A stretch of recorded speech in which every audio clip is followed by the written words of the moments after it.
मुनि के आश्रम में मैं और सुदामा दोनों विद्या ग्रहण करते थे एक साथ। हमारा और सुदामा का रहना, सोना, उठना, बैठना, खाना पीना सब कुछ एक साथ था। एक दिन गुरु माता ने हमें लकड़ी चुनने के लिए भेजा। सो जाते समय गुरु माता ने दो अलग अलग पोटलियों में चने बांध कर दी कि इस चने को ले जाओ, भूख लगेगी तो खा लेना। सो मैंने कह दिया सुदामा मेरा मित्र है, दोनों दे दीजिए, जब आवश्यकता लगेगी तो हम ले लेंगे। दोनों के हिस्से का चना मेरा मित्र सुदामा लिया और हम दोनों मित्र जंगल में लकड़ी चुनने के लिए गए। और जैसे ही जंगल में हमने प्रवेश किया सो धीरे धीरे आंधी आना प्रारंभ हो गया। आंधी चलने लगा, देखते देखते जल की वृष्टि होने लगी, बरसात प्रारंभ हो गई। हम दोनों मित्र उस वर्षा से परेशान होकर के घबराने लगे। तो हम दोनों मित्र उस वर्षा से बचने के लिए एक कदम की वृक्ष की दो डालियों पे जाकर बैठ गए, डालियों पे। वह घनघोर वृक्ष, उस पे हम वर्षा से बचने के लिए जा बैठे। नीचे वाली डाली पे मेरा मित्र सुदामा, उससे नीचे वाली डाली पे मैं बैठा और देखते देखते वर्षा और तेज हो गई। गुरु माता के दिए हुए चने मेरे मित्र सुदामा के पास थे। देखते देखते सुदामा के दांतों से कट कट की आवाज आने लगी। मैंने कहा मित्र ये कैसी कट कट की आवाज है? तो सुदामा ने कह दिया कि मित्र ठंड की वजह से मेरे दांत कटकटा रहे हैं। परमात्मा से क्या छुपा है? जीव जब परमात्मा से झूठ बोलता है तो परमात्मा उसे आगाह करते हैं। एक बार तो सुदामा ने झूठ बोल दिया कि मित्र ठंड की वजह से मेरे दांत कटकटा रहे हैं। पुनः कुछ समय के बाद फिर सुदामा का दांत कटकटाया। मैंने कहा मित्र ये कैसी आवाज है जो बार बार आती है? सुदामा ने कह दिया मित्र इस आंधी तूफान की वजह से, ठंड की वजह से मेरे दांत कटकटा रहे हैं। दो बार परमात्मा ने आगाह किया, दो बार सुदामा ने झूठ बोल दिया। अपने हिस्से का पूरा चना सुदामा खा गए। फिर भी उनका क्षुधा खत्म नहीं हुआ। फिर मेरे हिस्से की पोटली खोले और चना खाने लगे। कट कट की आवाज आई। मैंने कहा मित्र ये कैसी आवाज है? तीसरी बार भी सुदामा ने झूठ बोल दिया कि ठंड की वजह से मेरे दांत कटकटा रहे हैं। लक्ष्मी जी से कृष्ण बता रहे हैं देवी सुदामा अपना प्रारब्ध भोग रहा है। मेरा मित्र सुदामा दरिद्र नहीं है, उससे बड़ा धनवान तो इस संसार में कोई नहीं है। सज्जनों दरिद्र होना अलग बात है और दरिद्रता का रोग लग जाना अलग बात है। भगवान ने कहा मेरा मित्र सुदामा दरिद्र नहीं है, उसे दरिद्रता का रोग लगा हुआ है। वो अपने प्रारब्ध को भोग रहा है। देवी आज मेरा मित्र मुझसे छल किया, इसका प्रारब्ध भोग रहा है वो। और जब सज्जनों दरिद्रता और दरिद्रता का रोग लगना, इसलिए दोनों में अलग भावनाएं हैं। क्योंकि जो रोग होता है जब उसे दवा मिल जाती है तो ठीक हो जाता है। एंटीबायोटिक दवा मिल गया तो ठीक हो जाता है। कृष्ण रुक्मिणी जी से कहते हैं मेरा मित्र उस उसी का प्रारब्ध भोग रहा है। लक्ष्मी जी के आंखों से अश्रु झरने लगा, कन्हैया के नेत्रों से उस मित्र सुदामा के लिए आंखों में अश्रु का प्रवाह होने लगा। तो सुदामा की स्थिति ऐसी थी कि सुदामा की जो झोपड़ी थी, वर्षा का एक भी जल बाहर नहीं गिरता था, सारा का सारा जल उनकी झोपड़ी में गिरा करता था।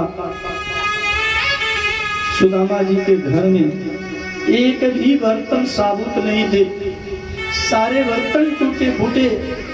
यहाँ तक कि जिस तावे में रोटी चपाती पकाई जाती है, उस तावे में अनेकों छेद थे, और जिस घर में तावे में छेद हो उससे बड़ा गरीब कोई नहीं होता। और तो और जिस समय फसलें कटा करती ही, उस समय जो फसलों के कटने से अन्न गिर जाया करते थे, सुदामा जी उसे बीन बीन करके लाते अपने बच्चों का भरण पोषण करते। ऐसी दीनता सुदामा की, लेकिन भगवान से कभी शिकायत नहीं करते, भगवान से कभी शिकायत नहीं करते।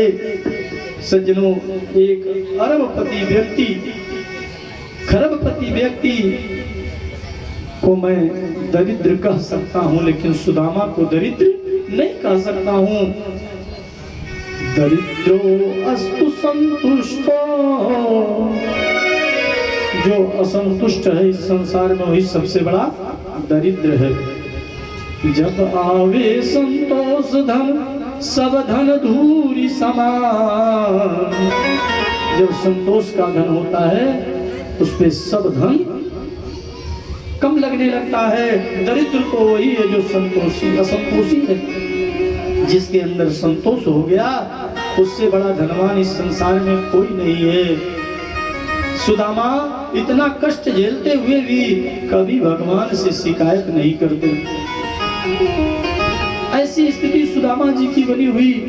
बच्चे 2-2 दिन बिना अन्न के रह जाते, जल पी करके काम चलाते।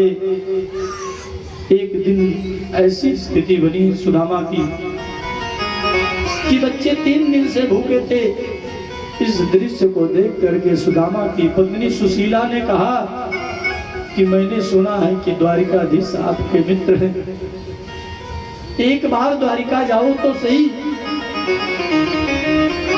जैसे सुशीला ने कहा द्वारिका जाओ, सुदामा जी ने सोचा मेरा मित्र द्वारिका का राजा बना है, द्वारिकाधीश है, अगर मैं ऐसी स्थिति में जाता हूँ तो उनकी छवि धूमिल हो सकती है। पर सुशीला के बार बार कहने पे भी सुदामा जी इनकार करते गए। कहती सुशीला द्वारिका जाओ, द्वारिका जाओ, बार बार द्वारिका जाने की आग्रह करती हैं, लेकिन हर बार सुदामा जी टाल देते हैं। आज स्थिति ऐसी बनी, सज्जनों, जिन 5 घरों पे सुदामा जाते थे, 5 घरों के सामने से जाकर के चले आते थे, छठे घर नहीं जाते थे। सुदामा जी का नियम था। आज 5 घरों पे गए, 5 घरों के दरवाजे बंद मिले, एक भी दरवाजे से एक अन्न का टुकड़ा नहीं मिला। घर में प्रवेश किया, बच्चों ने कहा पिताजी भूख लगी है, मुझे कुछ खाने को दो। आज सुदामा का हृदय बच्चों ने झकझोर कर रख दिया, लेकिन इतनी कठिन परिस्थिति के बाद भी सुदामा जी द्वारिका जाने को तैयार नहीं हुए। आज सुदामा जी बाहर कहीं गए हैं, 5 दिन से बच्चे भूखे, केवल जल पी करके 5 दिन से बच्चे रुदन कर रहे हैं, माँ मुझे कुछ खाने को दो, मेरे प्राण निकल जाएंगे, माँ मुझे कुछ खाने को दो। बच्चे तड़प रहे हैं, विलाप कर रहे हैं। आज जिस तरह से सुदामा जी 5 घरों में जाया करते थे, आज सुशीला ने एक पात्र लिया और उन 5 घरों में गई। संयोग से 5 घरों से कुछ नहीं मिला, एक अन्न का टुकड़ा नहीं मिला। सुशीला के आंखों से अश्रु का प्रवाह हो रहा है।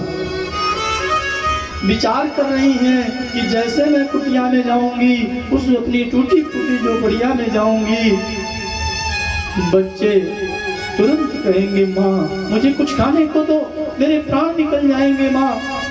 तो मैं क्या जवाब दूंगी? यह सोच सोच कर सुशीला के आंखों से अश्रु का प्रवाह हो रहा है, रुदन कर रही हैं।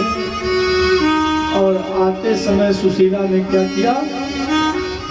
सुशीला ने सोचा रोज रोज के इस कष्ट से तो अच्छा यही है कि मैं कुछ ऐसा करूं कि मेरे बच्चों को इस तड़पते हुए स्थिति में मैं ना देख सकूं। सुशीला आते समय रास्ते में एक अरण्य का वृक्ष पड़ता था। सज्जनों, अरण्य का वृक्ष जहरीला होता है, उसके पत्ते को जब तोड़ेंगे तो उसमें से दूध का प्रवाह होता है।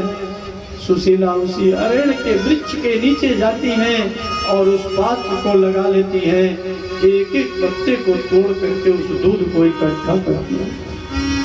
विचार करती हैं कि आज मैं अपने बच्चों को ये दूध पिला दूंगी, इस तड़पन से अच्छा तो ये है कि मैं ये देख ना सकूं। सुशीला उस दूध को अपने पात्र में लेकर के अपनी उस टूटी फूटी झोपड़िया में आती हैं। जैसे ही बच्चों ने देखा, माँ मुझे कुछ खाने को दो माँ, मेरे प्राण निकल जाएंगे। बच्चे तड़प रहे थे, माँ से गुहार लगाने लगे, माँ अब मेरे प्राण निकल जाएंगे, मुझे कुछ खाने को दो। सुशीला ने उस जहरीले दूध को ले जाकर के जैसे ही बच्चों को पिलाने का प्रयास की, तो सुदामा जी का आगमन हो गया। सुदामा जी ने देखा, तुरंत जाकर के हाथ को पकड़ लिया। सुदामा जी कहते हैं देवी ये तुम क्या कर रही हो? आज तुमको वो काम करने जा रही थी कि जो सोच से भी बाहर है। आज सुदामा जी के आंखों से अश्रु का धार बह पड़ा। आज सुदामा जी का हृदय एकदम द्रवित हो गया। सुदामा जी ने आज ठान लिया, चाहे कुछ हो जाए मैं द्वारिकाधीश के पास अवश्य जाऊंगा, अपने मित्र से मिलने अवश्य जाऊंगा। लेकिन सुदामा जी के मन में कोई याचना नहीं। वो ये नहीं सोचते कि मैं अपने मित्र के पास जा करके कुछ याचना करूंगा, मांगूंगा। ऐसा नहीं करते हैं। अब मैं अपने मित्र द्वारिकाधीश से मिलने अवश्य जाऊंगा। आज विचार बना लिया सुदामा जी ने। यह दृश्य देख करके सुदामा जी सुशीला से कहते हैं देवी जब एक मित्र दूसरे मित्र से मिलने जाता है तो कुछ ना कुछ उपहार लेकर जाता है। मेरे पास तो कुछ है नहीं, मैं क्या लेकर जाऊंगा अपने द्वारिकाधीश मित्र के पास? सुशीला ने कहा उसकी व्यवस्था मैं करती हूं। सुशीला 5 घरों से 5 मुट्ठी चावल लेकर आई। और 5 मुट्ठी चावल क्यों ले आई? चाहती सुशीला तो एक घर से 5 मुट्ठी चावल मिल जाता, लेकिन 5 घरों से 5 मुट्ठी चावल इसलिए लाई क्योंकि सुशीला को पता था कि सुदामा जी जाकर के द्वारिकाधीश के पास कोई याचना नहीं करेंगे, तो द्वारिकाधीश को कैसे पता चलेगा मेरी स्थिति। इसलिए सुदामा जी को 5 घरों से लाया हुआ वह चावल पोटली बना करके देती है। क्यों? क्योंकि सुशीला सोचती है कि किसी के घर का चावल टूटा होगा, किसी के घर का चावल खड़ा होगा, किसी के घर का चावल मोटा होगा, किसी के घर का चावल पतला होगा। इस चावल को देख करके द्वारिकाधीश समझ जाएंगे मेरी स्थिति। धन्य है ऐसी नारी। सुदामा ने वह पोटली अपने काख में दबाई और द्वारिकाधीश से मिलने के लिए निकल पड़े। वृंदापुरी से बाहर सुदामा जी कन्हैया की छोटी सी मंदिर बना करके वहां प्रतिदिन पूजा किया करते थे। आज सुशीला सुदामा को उस मंदिर तक लेकर के जाती है। और जा करके कन्हैया से कहते हैं, मित्र मैं आ रहा हूं तुमसे मिलने, मैं निकल पड़ा हूं तुमसे मिलने। सुशीला से कहते हैं, देवी जाओ बच्चों का ध्यान रखो। वहां से उस मंदिर से जब आगे बढ़े, देखते देखते मुड़ मुड़ करके सुशीला देखती है, आंखों से अश्रु झर रहा है, रुदन कर रही है सुशीला। देखते देखते सुदामा जी आंखों से ओझल हो जाते हैं। उस घनघोर जंगल में जा पहुंचते हैं। सुदामा जी ने सोचा, मैं तो द्वारिकाधीश कैसे जाऊं? चलते चलते उनके पैर मोटे मोटे सूज गए। कन्हैया से कहते हैं, मैं आ रहा हूं मित्र तुमसे मिलने, मैं आ रहा हूं। कहते हैं, कन्हैया किनारे लगा दो कन्हैया, ये नैया किनारे लगा दो कन्हैया, गरीबी की आहें मिटा दो कन्हैया। कहते हैं, कन्हैया मैं आ रहा हूँ, निकल पड़ा हूँ तुमसे मिलने। ये नैया किनारे लगा दो कन्हैया, गरीबी की आहें बुझा दो कन्हैया, गरीबी की आहें मिटा दो कन्हैया, गरीबी किनारे नैया किनारे लगा दो कन्हैया, गरीबी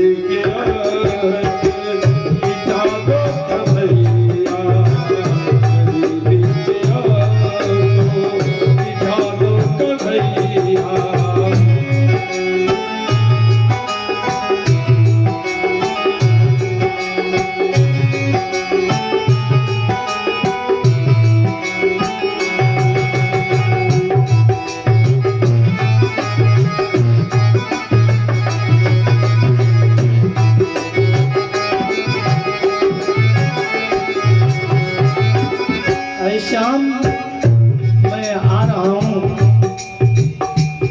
कहते हैं, पिलाते रहे प्रेम की प्यालियाँ जो, पिलाते रहे प्रेम की प्यालियाँ जो, पिलाते रहे प्रेम की प्यालियाँ जो, पिलाते रहे प्रेम की प्यालियाँ। मीठी मुरलिया सुना दो कन्हैया, वो मीठी मुरलिया सुना दो कन्हैया, नैया किनारे लगा दो कन्हैया, गरीबी की आहें बुझा दो कन्हैया, गरीबी की आहें बुझा दो कन्हैया।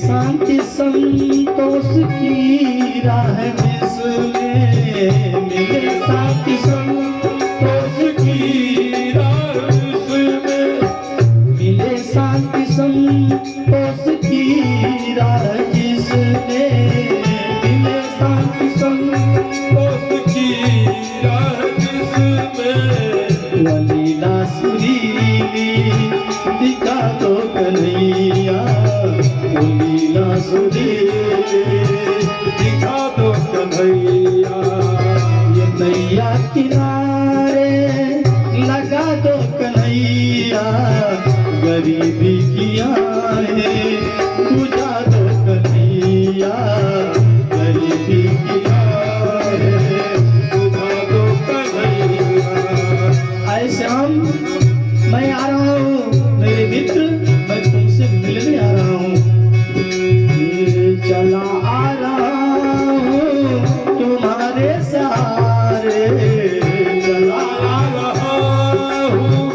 तुम्हारे सहारे। मेरे अंदर ऐसी शक्ति नहीं कि मैं आ जाऊं, मैं तो तुम्हारे सहारे ही निकल पड़ा हूं। चला आ रहा हूं तुम्हारे सहारे, चला आ रहा हूँ तुम्हारे सहारे। कहीं तो ठिकाने बिठा दो कन्हैया, कहीं तो ठिकाने बिना दो कन्हैया। ये भैया किनारे लगा दो कन्हैया, ये भैया किनारे लगा दो कन्हैया, गरीबी की आही बुझा दो कन्हैया, गरीबी की आही बुझा दो कन्हैया, गरीबी की आही बुझा दो कन्हैया। कृष्ण कहते हैं, लक्ष्मी से कृष्ण कहते हैं, देखो मेरा मित्र मुझसे मिलने निकल पड़ा। दोनों लोग बात कर रहे थे आपस में। कृष्ण अपने सिंहासन से अंतर ध्यान हो गए। लक्ष्मी जी इधर उधर देखती हैं और सज्जनों सुदामा जी का पैर सूज के खूब मोटा मोटा हो गया। कंटक जाल लग गए, पैरों में कांटों का जाल बजा पड़ा। चलते चलते एक जगह रुक गए।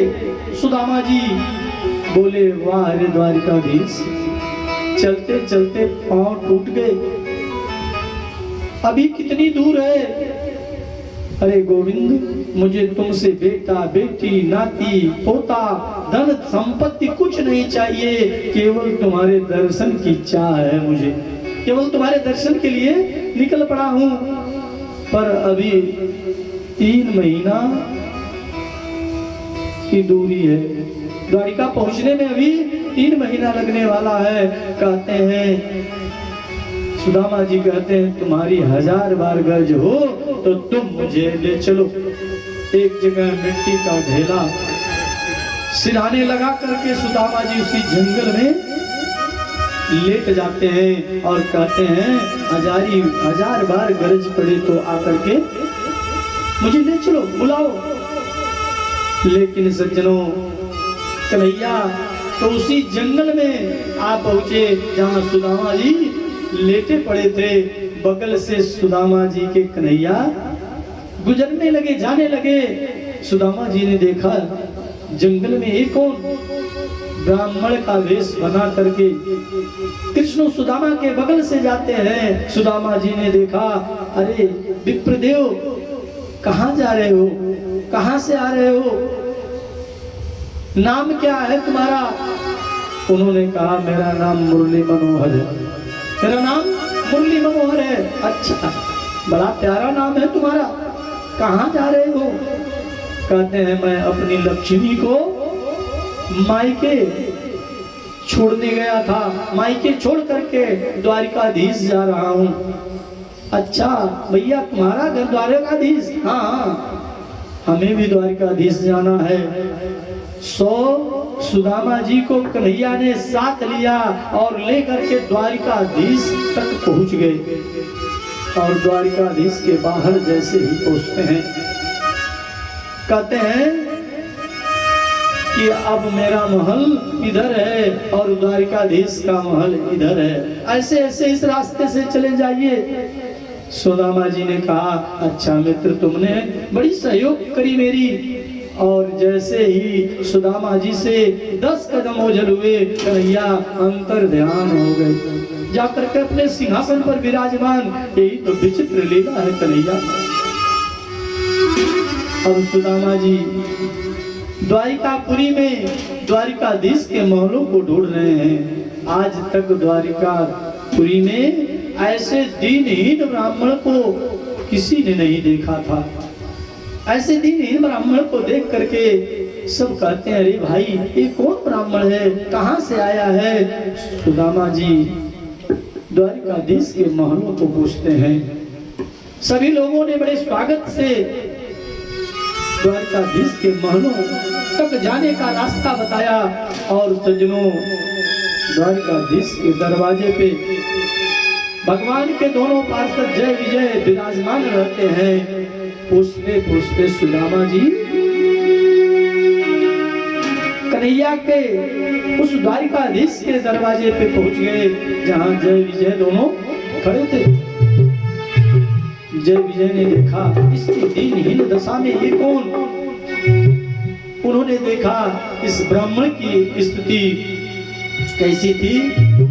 शीस पगान जगातन पे प्रभु जाने को आई बसे के ही ग्रामा। धोती फटी सिलटी दुपटी और पायऊ पानी की नहीं समा। द्वार खड़ो दुज दुबल देखी छठी शोभा सुधाया विरामा। पूछत दीन दयालु को दाम बतावत अपनो नाम सुदामा। और द्वारपालों ने देखा जा करके कन्हैया से बताते हैं कि ऐसा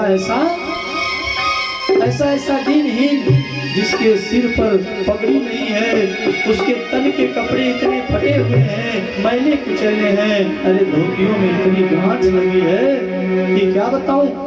और पूछने पे वह अपना नाम सुदामा बताता है। सो सुदामा नाम सुनते ही सिंहासन से मेरे कन्हैया कूद पड़े और 7 ड्योढ़ियों को पार करके कहीं कन्हैया का पट गिरा, कहीं मुकुट गिरा, कहीं पांव के चलो पालिका गिर गए। बेवल होकर के कन्हैया 7 ड्योढ़ियों को पार करके बाहर निकलते हैं और सुदामा को देख करके अपने गले से लगा लेते हैं और अश्रु का प्रवाह दोनों मित्रों के आंखों से होता है। देख सुदामा की दीन दशा करुणा करके करुणा निधि रोए। पानी परात को हाथ छुयो नहीं, नैनन के जल सो पग धोयो। देख सुदामा की दीन दशा करुणा करके करुणा निधि रोए। पानी परात को हाथ छुयो नहीं, नैनन के जल सो पग धोयो। भगवान जैसे ही मित्र सुदामा को देखते हैं, सुदामा जी को ला करके अपने सिंहासन पर विराजमान करते हैं और प्रजनों सुदामा जी को गंगा जल से, दूध से, दही पंचामृत से स्नान कराते हैं। बड़ा दिव्य स्वरूप सुदामा जी का हो जाता है। चरण में जितने कांटे लगे थे कन्हैया ने अपने दांतों से खींच खींच करके निकाला सुदामा जी के और विराजमान कर दिया आसन पे। और मित्र बड़े दिनों के बाद दर्शन हुआ। दोनों मित्र बातें करने लगे। सो सुदामा जी अपनी पोटली को और छिपाने लगे कि कहीं मित्र को दिख ना जा। कन्हैया ने कहा मित्र भाभी ने कोई उपहार नहीं दी। जैसे उपहार का नाम कन्हैया ने लिया, सुदामा जी उस पोटली को और छिपाने लगे। कन्हैया ने कहा ये क्या चीज है? भाभी ने लगता है कोई उपहार अवश्य दिया है, क्यों छुपाते हो, मुझे दो। और सज्जनों देखते देखते मेरे कन्हैया ने उस पोटली को छीन लिया, सुदामा जी के हाथों से छीन लिया। और जब पोटली भगवान खोलते हैं, उस तंदुल की पोटली को भगवान ने खोला तो सज्जनों तंदुल की पोटली पसीने से भीग चुकी थी। विचार करिए आप, भगवान भगत के बस में होते हैं। उस तंदुल की पोटली को भगवान ने खोला तो पसीने से भीगी हुई पोटली, टूटे फूटे चावल भगवान ने देखा, तुरंत उसमें से एक मुट्ठी चिड़वा उठाया। अभी सुदामा देख ही रहे थे, सो एक मुट्ठी चिड़वा उठाया और मुख में डाला, कह दिया अनेन। प्रभु ने कह दिया स्वर्ग लोक की संपत्ति मैं सुदामा को देता हूँ, और दे दिया। एक मुट्ठी चावल खा करके एक लोक की संपत्ति दे दिया। और सज्जनों पुनः दूसरी मुट्ठी चावल उठा करके प्रभु ने अपने मुख में डाला और मुख में डाल करके संकल्प कर लिया कि सारी पृथ्वी के एक छत्र सम्राट को जो सुख मिलता है वह मैं सुदामा को प्रदान करता हूँ। 2 मुट्ठी चावल खा करके भगवान ने 2 लोक सुदामा को प्रदान प्रदान कर दिया, लेकिन सुदामा को विदित होने नहीं दिया। और जैसे ही तीसरी मुट्ठी चावल उठा करके प्रभु अपने मुख में डालना चाहे, सो लक्ष्मी की अवतार रुक्मिणी जी है। रुक्मिणी जी ने देखा कि कहीं तीसरी मुट्ठी चावल यदि प्रभु ने खा लिया तो तीनों लोग सुदामा पे वार देंगे। जो स्थिति आज सुदामा की है वही स्थिति प्रभु की बन जाएगी। सो रुक्मिणी जी दौड़ करके जाती हैं, भगवान का हाथ पकड़ करके कहती हैं प्रसाद हमें भी चाहिए, अकेले अकेले सब खा लेंगे, हमें भी प्रसाद चाहिए। और उस मुट्ठी के चावल को छीन लेती हैं, आपस में सभी बांट करके उस चावल को खा लेती हैं। प्रभु ने ये नहीं विचार किया कि मैं ये क्या कर रहा हूँ, 2 मुट्ठी चावल में 2 लोग सुदामा को प्रदान कर दिया, लेकिन सुदामा को विदित होने नहीं दिया। कुछ समय बीता, दोनों मित्रों में आपसी इतना प्रेम था कि सज्जनों अपने ही सिंहासन पर, अपने ही शयन स्थान पे सुदामा जी को कन्हैया सुलाते थे। समय बीता, सुदामा जी ने कहा मित्र अब मैं जाना चाहता हूँ, मैं अब चलना चाहता हूँ। सुदामा को तो लगता था कि मित्र के वहां आया हूँ, याचना तो थी नहीं कोई, लेकिन मन में सोचते थे कि क्या करूं। कृष्ण से कहते हैं मित्र अब मैं जाना चाहता हूँ। कन्हैया कहते हैं मित्र और रुक जाओ, 2-4 दिन और रुको। नहीं नहीं मैं जाना चाहता हूँ। कृष्ण कहते हैं मित्र अब जाना चाहते हो तो क्या कर सकता हूँ। सुदामा जी जाने लगे और जाते समय मुड़ मुड़ करके देख रहे हैं कन्हैया की तरफ, फिर जाने लगे। और सज्जनों भगवान ने तुरंत आदेश कर दिया विश्वकर्मा जी को कि जाओ जिस तरह द्वारिका पुरी है ठीक उसी तरह वृंदापुरी के हर घर को बना दो, सुदामा जी के महल को मेरे महलों की तरह बना दो, जाओ। विश्वकर्मा जी वहां पहुंच गए और उस टूटी फूटी झोपड़ी में जैसे प्रवेश किए, सुशीला ने देखा, हाथ जोड़कर खड़ी हो गई। सुदामा तो रास्ते में है, मार्ग में है, लेकिन भगवान ने विश्वकर्मा जी को भेज दिया।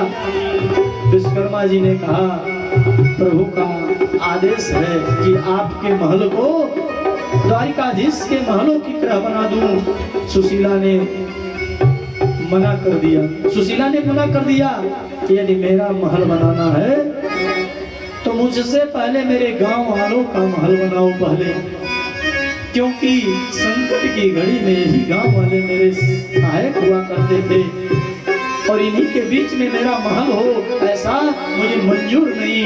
मना कर दिया सुशीला ने। विश्वकर्मा जी ने कहा भगवान से मैं बातें करता हूँ। आंख मूंदा फिर खोला, उन्होंने कहा भगवान ने कहा है सुशीला जैसा कहती हो वैसा कर दो। सो विश्वकर्मा जी ने सभी घर को द्वारिकापुरी की तरह बनाया और सुदामा जी के महल को द्वारिकाधीश के महलों की तरह बना दिया, वृंदापुरी को सजा दिया। अब सुदामा जी जा रहे हैं वापस, मुड़ मुड़ के देखते हैं और अपनी धर्मपत्नी को कोस भी रहे हैं, धर्मपत्नी को बार बार कोस रहे हैं। कहती थी मांगे बिना घर भर देंगे ना, धोखा हुआ वसुंधरा बेचारी के साथ, पगला सोच रहा, वो पगला सोच रहा।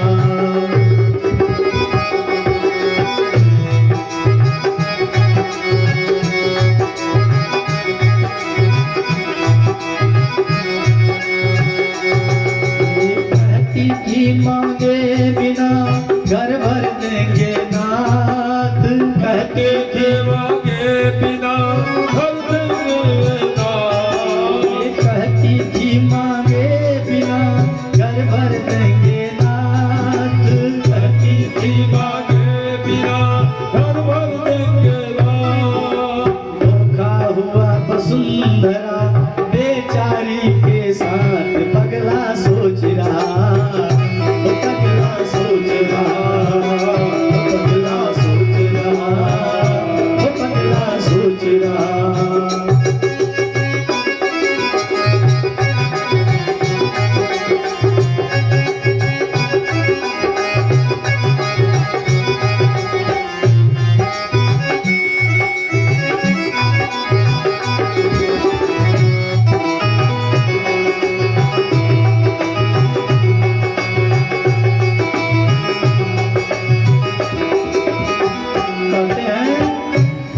बार कहती थी कि द्वारिका जाओ, मेरी एक नहीं सुनती थी, बार बार कहती थी द्वारिका जाओ।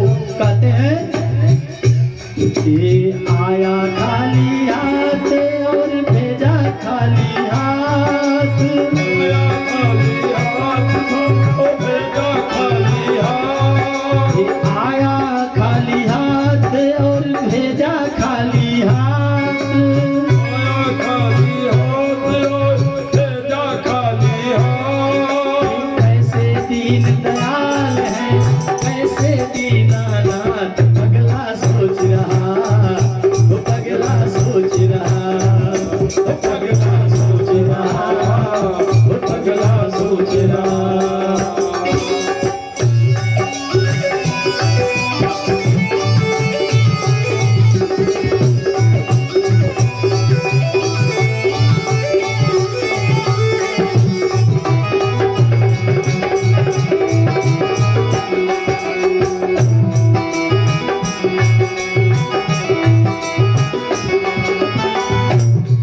ये कहती थी एक बार जाओ तुम द्वारिकाधीश, कहती थी एक बार जाओ तुम द्वारिकाधीश, कहती थी एक बार जाओ तुम द्वारिकाधीश, कहती कहती थी एक बार जाओ तुम द्वारिकाधीश।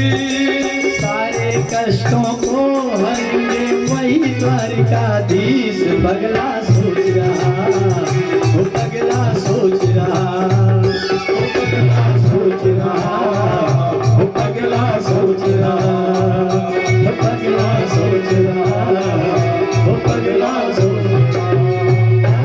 सोचते सोचते सुदामा जी उसी जंगल में पहुंच गए और जा करके वहीं पर ठहर गए थक करके। फिर कन्हैया ने उसी ब्राह्मण का मुरली मनोहर का रूप बना करके फिर सुदामा जी के पास आ पहुंचे।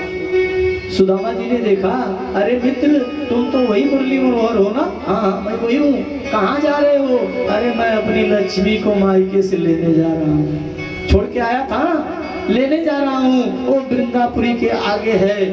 वृंदापुरी के आगे? हाँ। सुदामा जी कहते हैं, मित्र मैं थक गया हूँ, मुझे वृंदापुरी छोड़ देना, छोड़ते चलना। हाँ आ जाओ। कन्हैया ने सुदामा को वृंदापुरी के बाहर छोड़ दिया और पुनः अपने द्वारिकाधीश में प्रवेश कर गए। तो सज्जनों, जैसे ही सुदामा ने देखा, जैसे द्वारिकापुरी उसी तरह से वृंदापुरी के हर मकान को सुदामा जी ने देखा। और उस बीच में जब अपनी टूटी फूटी झोपड़िया के पास गए तो वहां द्वारिकाधीश के महलों की तरह महल बना पड़ा था। उन्होंने सोचा, लगता है मैं भूल गया हूँ। जैसे द्वारिकाधीश के महलों के सामने 2 द्वारपाल थे, इनके वहां भी 2 द्वारपाल लगे हुए थे। द्वारपालों से कहते हैं, भैया यहीं पे मेरी टूटी फूटी झोपड़िया थी, ये वृंदापुरी ही है ना? द्वारपालों ने कहा, हाँ ये वृंदापुरी है, ये सुदामा जी का महल है। उन्होंने कहा, सुदामा जी का? हाँ। सुशीला अंदर से आई और सज्जनों, लक्ष्मी जो रुक्मिणी जी थी, लक्ष्मी जी, उन्होंने भी चावल खाया था, उसके बदले रूपवती का वरदान दे दिया, चिर सौभाग्यवती का वरदान दे दिया जाकर के रुक्मिणी जी को। रुक्मिणी इतनी सुंदर हो गई, चिर सौभाग्यवती, जो कभी बूढ़ा हो ही ना उसे चिर सौभाग्यवती का वरदान मिलता है। अब सुशीला जी घर के बाहर आई और दौड़ करके चरण छूना चाहिए, सुदामा जी निकल करके भागने लगे। सुशीला कहती है, प्रभु अरे मैं ही सुशीला हूँ, मैं ही आपकी धर्मपत्नी सुशीला हूँ। कन्हैया ने कहा, तो ये सारा वैभव? सुशीला ने कहा, ये सारा वैभव तुम्हारे मित्र उसी द्वारिकाधीश का देन है। कन्हैया ने कहा, तो तुम्हें चाहिए था धन वैभव और मुझे चाहिए था प्रेम, तो तुम खाओ चांदी का दाल बना करके, सोने का रोटी बना करके तुम खाओ, मुझे नहीं चाहिए, मैं इस घर में नहीं रहूंगा। सुदामा जी जाने लगे। सो मकान से आवाज आया, उस महल से आवाज आया, अरे मित्र सुदामा। और जब सुदामा ने मुड़ करके देखा तो टेढ़ी नजर वाला कन्हैया बैठा है महलों में। कृष्ण ने कहा इसे प्रसाद समझकर स्वीकार करो, तुम प्रसाद समझ करके स्वीकार करो। तब जाकर के सुदामा जी अपने उस महल में प्रवेश किए। प्रेम से बोले वृंदावन बिहारी लाल की सुदामा का घर मंदिर सा बन गया। आइए आरती प्रज्वलित करेंगे यजमान जी। और आप सभी भगवत प्रेमियों को सूचित किया जाता है कि जो भगवत प्रेमीगण अभी तक कथा नहीं श्रवण कर पाए हैं, कल दिन में 10 बजे से परीक्षित मोक्ष की कथा श्रवण कराई जाएगी, क्योंकि कल कथा के विश्राम का समय है। परीक्षित मोक्ष की कथा श्रवण कर अपने जीवन को